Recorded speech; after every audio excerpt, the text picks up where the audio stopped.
a gente vive lá.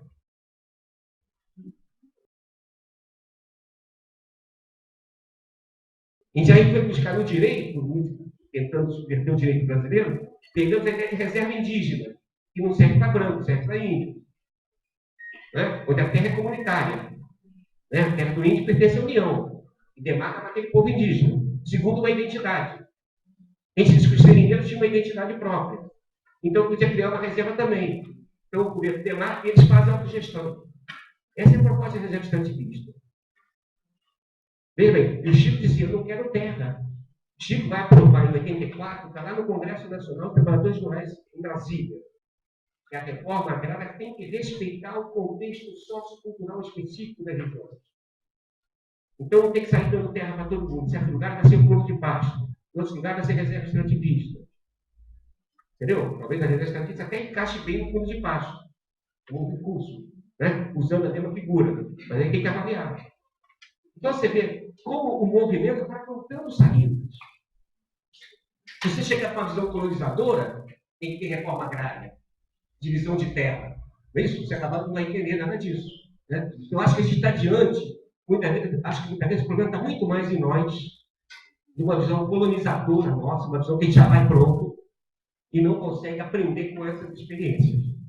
Né? Eu acho que, por exemplo, quando eu dizia, nós não. Então, o que é o empate? O empate, Felipe, se eu permite, é a desobediência civil. O que era empatar? Os fazendeiros chegavam para derrubar a mata, eles diziam assim, não vai sair daqui, a gente vai ficar aqui. A gente vai resistir. Essa terra é nossa, nós vivemos aqui há muitos anos. Né? Eles até tinham uma coisa que eu não vejo em campesinato nenhum no Brasil. Eles disseram assim, quem conquistou essa terra do Brasil fomos nós, seringueiros. Eu acho, não sei se sabe, os italianos se consideram mais brasileiros que os brasileiros. Porque foi o único pedaço do Brasil que não foi uma herança cultural. A gente conhece pouco o povo brasileiro, a gente não sabe respeitar isso. Foi o único pedaço do Brasil conquistado por brasileiros. E os seringueiros disseram, quem conquistou isso para nós? O Brasil fomos nós, seringueiros. Então o Brasil tem que nos respeitar. Então, quando eles resistiam à expulsão da terra, eles não resistiam a terra só como terra como meio de produção. Nós conquistamos o ar do Brasil, não vamos sair ficar desses paulistas. Aí você tem que ter uma abertura enorme para entender de onde é que vem essa lógica desse camponês. E eles, isso resistiu, né? E não queria propriedade, e resistiram e fizeram a própria desobediência civil. Né? Agora, isso implica que você tenha. Eu digo que o Chico é aquele intelectual, né? No sentido forte, está lá o Antônio Gramsci, lá, o italiano, lá, o comunista italiano, né? Aquele sujeito que é capaz de interpretar a sua realidade e dar respostas para ela, para seus pares. O intelectual não é necessariamente que vive na universidade. Né? Uma liderança do MST, né? Nem só a liderança, esse que é tudo mais velho. Né? Aquela figura que você traz e começa a dar uma série de explicações para a gente sobre o mundo. É acabar com essa ideia que intelectual a gente tem informação na universidade. Eu já disse antes, tem gente que sabe, é capaz de fazer uma tese sobre a pesca e não saber pescar. Né? E esquece que é da natureza do pescador saber pescar. O saber está no fazer. Insisto nessa tese. Acho que a gente está tendo hoje pessoas que estão militando no movimento social e não têm a convicção da importância da cultura rural. Você acha meio missionário. Né? A gente sabe que essa história de missionário é complicada. Mas vocês estão falando aqui no meio de religiosos. Né? No meio de religiosos. A gente sabe que essa ideia de você, né, de pregar a verdade, como se a verdade estivesse no livro. Isso é problemático. Isso é problemático. A gente tem que ter um pouco mais de humildade. Né? De perceber que, na verdade, tem que estabelecer um diálogo de saberes, tem que saber estar mais aberto para isso. Não é continuar fazendo pregação. Vai lá, José.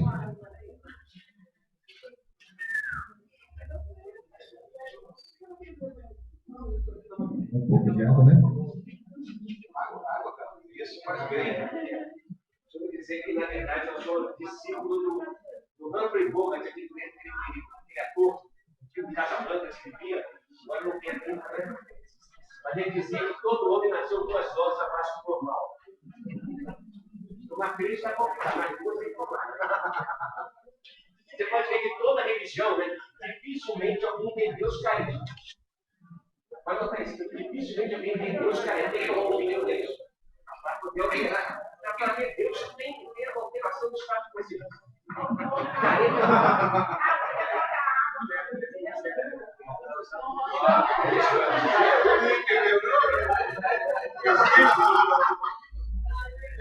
Bom, a gente aproveita o intervalo que já chegou o Amará, já está chegando a tragédia, já está saindo a cerveja, o debate está começando a ficar bom, para registrar a presença da Associação de Advogados e Trabalhadores Rurais, APR, da Comissão Pastoral da Terra, CPT, do Geografar da UFBA, de estudantes do direito do Pronera da UNED, vinculados aos movimentos CETA, MPA, Fundo de Paz do MST, o MSTB, o Centro de Estudos Vitor Meia e o NEPA. E se faltou alguém, por favor, não interrompa. Presente também a comunidade da rua. Como vocês podem ver, o papo que vai fluindo, e a gente vai trocando ideias, muito mais do que aquela coisa de ter uma referência acadêmica que chegou aqui, começando a falar e falar e falar. A gente vai simplesmente trocando ideias. E a partir disso a gente vai construindo saberes diferentes e vai construindo perspectivas e curiosidades diferentes a partir do que a gente vai vendo. Mas lembre-se, como eu disse, o momento não é apenas de perguntar, o momento não é apenas de questionar. O momento também é um momento para quem quiser, para quem achar interessante, de trazer sua própria experiência enquanto militante, de trazer a sua própria experiência de ativismo, de trazer a sua própria experiência e colocar ela entre nós para que a gente possa dialogar sobre isso. É um momento muito mais de construção, muito mais de diálogo do que necessariamente apenas de uma via de mão única. A gente tenta fazer com que todas as vias aqui funcionem direito. Deixa eu ver. Sim.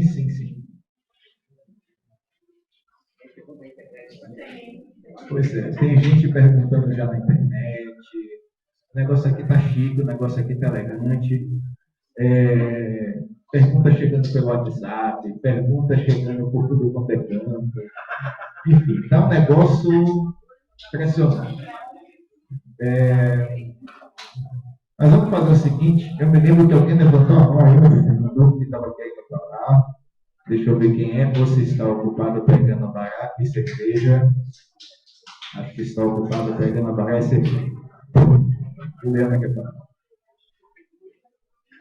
Boa noite, né? Bom dia a todos. Eu sou Juliana, sou do Município da Bahia. E assim, o debate, a discussão aqui, me levou a algumas reflexões, acho que é importante colocá-las. Tem uma coisa que o Carlos coloca em relação a essa última década, né, do governo petista do poder, que muito se esperava que a gente tivesse um avanço significativo dos movimentos sociais, né, que a esquerda ela começava a ser mais combativa, né? E aí a gente percebe, né, a história se encarregou até de mostrar como é que ficou esse processo da esquerda, esse enfraquecimento na luta social. Muito se deu, na minha opinião, por conta das pessoas que eram da luta, né?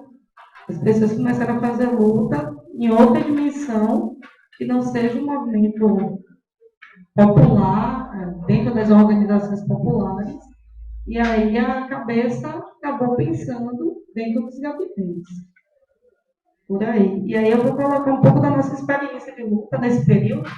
O MSTB, a gente está aí desde 2003 fazendo luta em Salvador, e a gente está, né, com um movimento autônomo, que inclusive não estamos na mesa de negociação do Estado, né, diferente dos outros movimentos de luta por moradia de Salvador, nós somos o único que não estamos, e o único movimento que o governador não nos recebe. Ano passado fizemos uma manifestação, uma marcha, com quase 2.000 pessoas, e o governador até hoje não nos recebeu.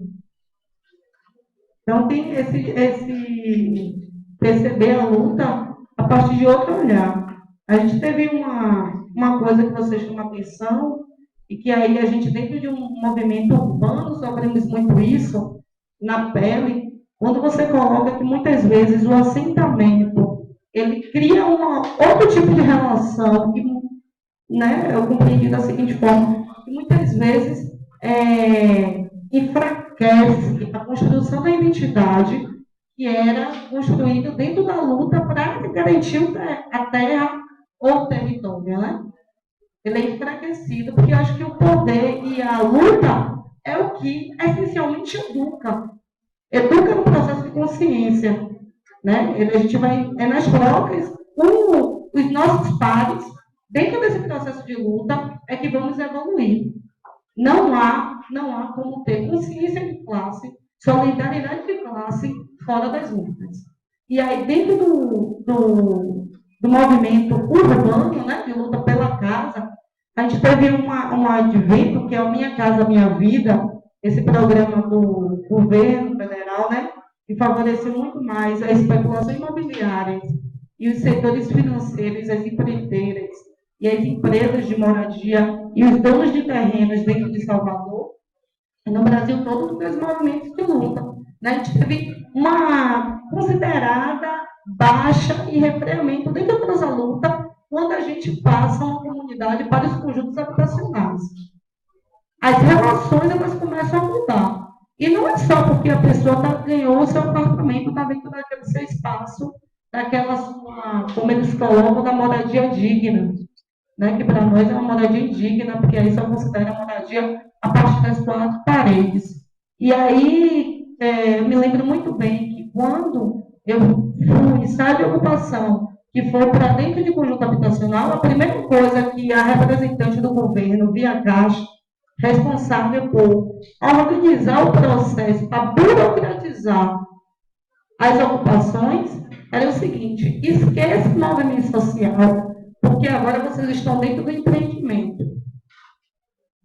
Colocava muito bem assim. Agora tem toda uma organização burocrática, vocês têm que se formalizar. Eu me lembro que eu fiquei 2 anos sem conseguir construir o condomínio em Jardim Cajazeiras, né? Porque precisava de ata, e muitas vezes a gente não tinha domínio da ata, então a ata foi errada várias vezes, o banco não aceitou, era um documento de pessoas que as pessoas não tinham os seus documentos completos, e aí voltava, a gente estava 5 anos e a gente ainda, graças a Deus, né, acho que foi mesmo para a gente repensar o processo, não conseguimos aprovar condomínio lá e até hoje ninguém paga nada em relação ao condomínio. As coisas se constroem, as pessoas se organizam mesmo no dia a dia para cuidar do espaço e pronto. E aí, assim, quando você coloca em relação à comunidade do bem viver, a gente tem um princípio dentro do movimento, né, que é o norte que nos organizam, né, utopicamente a nossa luta, e chamamos de comunidade do bem viver.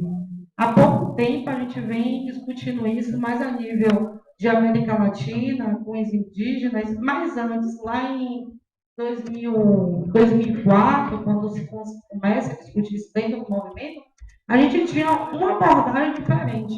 Né? A gente tinha uma inspiração na luta e na resistência negra, né? Na luta de Canudos, na luta quilombola, na resistência do próprio subúrbio ferroviário, que foi a região quilombola, né? A região quilombola.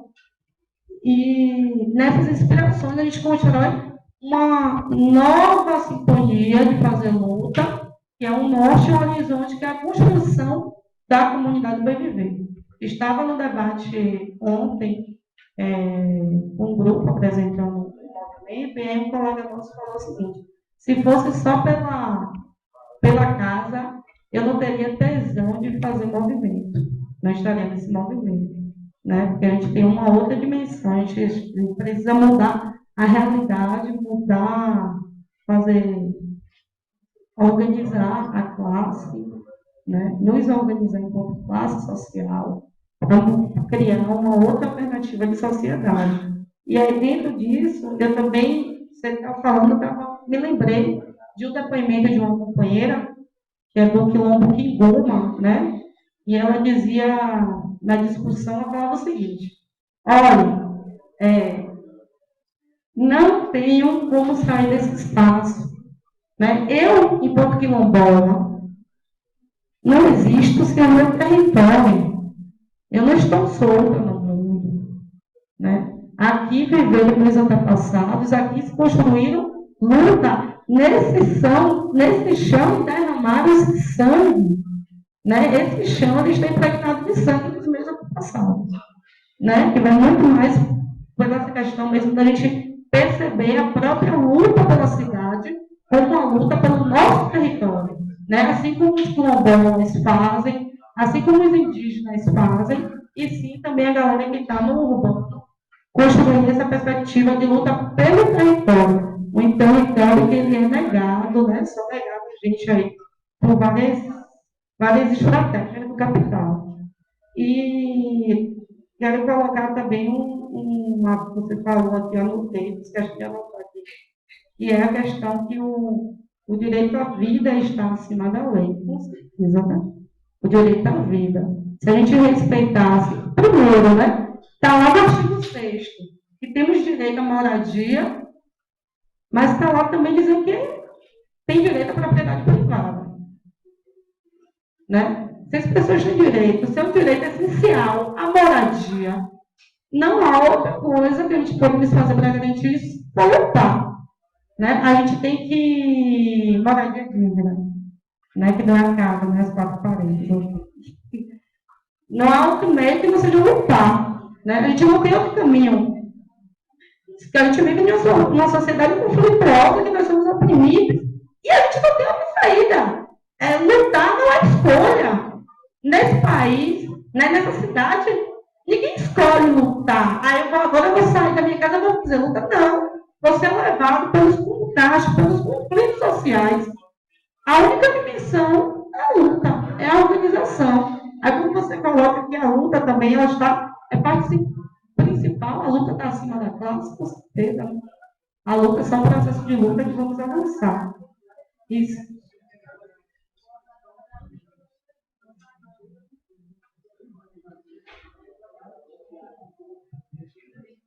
Boa noite a todos e todas. Para estar, né? Só fazer igual o José falou, afastar mais o microfone aqui. Professor, e os demais, eu sou Neto, ou Clodoaldo, como prefere chamar. Sou da ocupação 2 Riachões, no município de Ibiratanga. E atualmente eu faço direito, mas a turma ali, né, que está aqui representando, que o nome da turma leva o nome de Eugênio Lira, aquele que foi tombado em Santa Maria da Vitória, também por defender, né, as comunidades de resistência contra a família Leite, toda aquela elite na agrária da região. Eu tinha 2 indagações. Uma foi resolvida, que era a questão da fragmentação das lutas sociais pela quantidade de movimentos sociais que nós temos no Brasil. Ou seja, me parece que nosso potencial de luta ele é um só, né, que é se libertar da opressão que está aí dada, mas com especificidades diferentes. Olhando, por exemplo, os movimentos originários, né, e aí os povos originários, quer dizer, como os indígenas, quilombolas, fundo de pasto. E também, mais recentemente, que não deixa de entrar como o movimento do sem terra, a reforma agrária, que não deixa, não é tão novo, né, e os movimentos atingidos por barragem, por exemplo. Então, assim, professor, eu compreendi essa lógica de que temos essa quantidade de movimentos, no entanto, há uma fragmentação, que talvez a luta deve ser mais conjunta, né, mas que tem suas especificidades. E uma outra coisa que eu gostaria de dizer é em relação mesmo ao processo de reforma agrária e a mesma experiência. Assim, do ponto de vista da organização, né, nossa, enquanto movimento, sou militante do CETA, né, mas o que nós temos construído, o que a gente tem visto na atualidade. Eu me lembro como hoje, quando eu fui fazer parte a primeira vez da reforma agrária, eu tinha 14 anos de idade, e aí a CPT foi protagonista, né, quando meu pai foi o primeiro articulador de um grupo lá em Sítio do Mato, ali próximo a Bom Jesus da Lá, para conquistar uma terra, né, a ocupar a terra. E aí, quando a gente foi a primeira vez, eu me lembro como hoje, quilômetros, dos 8 quilômetros de estrada, 4 mais ou menos tinha água. Então a gente atravessou a água aí, pelo menos acima do joelho. E naquela época era interessante a forma de organização do povo. Primeiro, porque ninguém iria atravessar uma água simplesmente por uma questão de ter a terra e produzir e viver. Tinha água a mais. Né? Então isso ela por volta de 98 a 99. Então assim, e quando chegamos lá, bastava qualquer situação que levava a perigo, todo mundo se reunia. E aí isso era fantástico. Né? Então, assim, todo mundo se reunia, vamos discutir o que a gente faz ou deixa de fazer. E aí começou-se esses processos e a área foi ficando muito vazia. Começamos com 60 famílias, foi ficando vazia. Aí chegamos a 9. Né? Das 9, a família de meu pai eram 4. Né? E mais 3 pessoas que estão na teoria. E aí, automaticamente, lógico, o proprietário da época nos colocou para fora. Né? Quem tinha como resistir 9, aí é preciso, como diz lá o menino do filme dos narradores de José, precisa dar uma retirada estratégica. Né? Então, a gente saiu para fora e começou a se reunir de novo. E aí reunimos e ocupamos de novo. Só que tem um problema. Passou-se aí hoje 16 anos, processo de ocupação, foi chegando a família, fomos conversando, tudo bem. Só que hoje, o assentamento se encontra numa situação que não é diferente de pelo menos 60% dos assentamentos hoje no Brasil. Que é aquele descaso de que estou aqui porque eu não tenho nenhum outro lugar para ir. Ou seja, eu perdi o vínculo de ter a terra não como produção. Aí, às vezes, nem mais esse vínculo de produção as pessoas têm mais. Perdeu o sentido de se assentar. E aí, talvez, a falha é nossa, enquanto organização social. Principalmente depois de 2012. Eu estou dizendo principalmente depois de 2002, porque nós achamos que o ex-presidente iria resolver o problema da reforma agrária no país. Ou não tínhamos o conhecimento total de como é que isso iria se configurar. Né? Mas assim, foi eleito um governo de esquerda, pelo menos progressista, e aí nós estamos na situação, no stand-by, como resolver o problema. E hoje, atualmente, ainda na situação de ocupação das regiões, a gente se vê áreas lá com 10, 12 anos de luta, e o problema é pior do que como se fosse anteriormente o governo. Aí essa coisa eu não consigo compreender. E aí, professor, vem o senhor me dizendo para nós toda uma lógica de que é um problema de colonização. E a gente fica em transe porque a gente, na qualidade de cursão de direito, e como é que a gente, mediante os movimentos sociais, com todo esse problema de crise política, com todo esse Estado de Direito fardado, eu acho que é um fracasso, né? Pelo menos compreendendo na essência do que é a Suprema Corte. Como é que nós, enquanto movimentos sociais, aí eu não digo mais fragmentado, eu acho que a gente precisa ter um elo, e talvez esse elo a gente precisa ir os tupinambás, os povos originários aqui do Brasil, ou então buscar essas novas formas que os mexicanos estão lá construindo na base. E isso reinventar, né, a nossa forma de agir. Que talvez demoraria aí, pelo menos uns 10 a 15 anos para ter aquela mesma força expressiva de luta que tínhamos, por exemplo, em 98. Então, assim, eu acho que é um transe essa forma que nós estamos passando. E, para mim, é mais ainda na situação atual de estudante de direito. Porque, poxa, como é que eu sou sem terra, daqui no tempo eu acho que também é um pensamento nosso da turma, que tem que levar isso todos os dias. Como é que a gente é sem terra, estudante de direito? Claro que entendemos que o direito vai resolver o problema. É uma ferramenta que está aí que a gente precisa interpretar pelo menos a nosso favor. Mas compreendíamos que a Constituição era um instrumento máximo em que a gente, pelo menos, tinha um pouco de fé. E aí vem um golpe institucional como esse, né? Onde rompe 54 milhões de votos para favorecer um projeto futuro, um projeto como neoliberal. Então, acho que nós estamos num período de, talvez, muita entendimento de como é que a sociedade vai se comportar diante de toda essa crise política. E dentro do princípio, dentro da relação da reforma agrária e dos movimentos sociais, pelo menos eu acho que a gente tem feito essa reflexão, a terra não sei mais se ela é importante nesse momento. Ela é extremamente básica.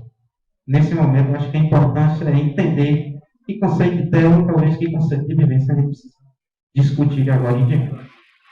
E aí, buscar isso sozinho eu acho meio difícil, principalmente quando o governo do PT e nas suas relações que se teve, fez o papel, e muitas das vezes, de desconstruir aquilo que nós levamos aí pelo menos 40, 50 anos para construir. Então, assim, um pouco mais dessa coisa da experiência. Certo? Obrigado.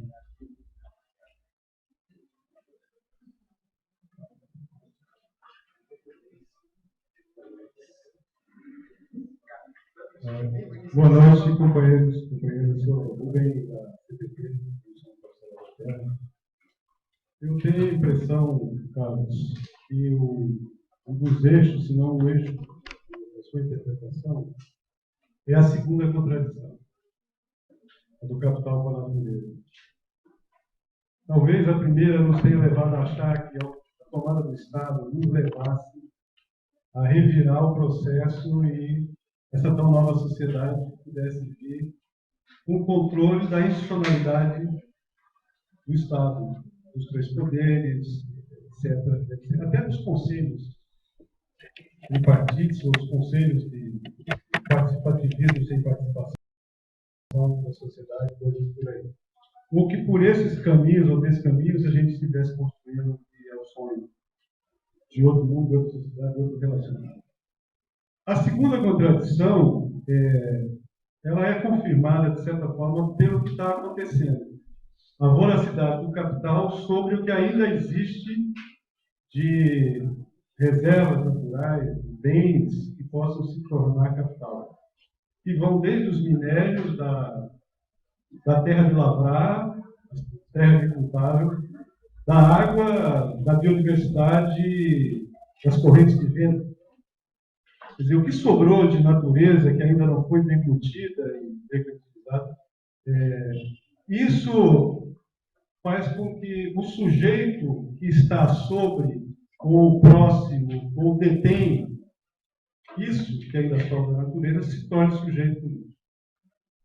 Os dados de conflitos que a CPT coleta e publica anualmente revelam que quase na mesma proporção em que decaem as ações em torno da reforma agrária, as ocupações de terra e as ações do Estado em termos de áreas reformadas, famílias assentadas, sobe a conflitividade relacionada aos territórios e povos comunidades tradicionais.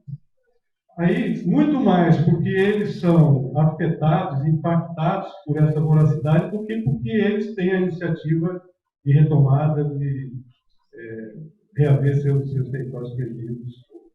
Na verdade, assim, o sujeito está muito mais quando ele é ameaçado, e aí ele se redescobre enquanto detentor de um saber, de um fazer significante, e aí a sociedade usa ele. Então, não é uma questão, mas se a primeira contradição do capital do trabalho nos levou a privilegiar o proletariado, a indústria, a cidade, os centros urbanos e industriais, a segunda contradição nos leva ao quê? Privilegiar algo de novo? Parece que essa revolução não tem um sujeito de desejo. Questões, por exemplo, que Tayana levantava, campo-cidade, se a gente tem aí, esse número é controverso porque os dados do IBGE nos levam a colocar 13%, 14%, 15% da população só no campo, o resto na cidade. Se for usar dados que a OCDE usa de densidade populacional, a população rural no Brasil, que está em terra e território, deve estar em 30%, que a pessoa, José Lida Veiga, da USP, fez queda de braço com essa questão. os dados. Enfim, a população rural, ou que está sobre territórios e controle de, ainda, bens naturais ou de potenciais extrativistas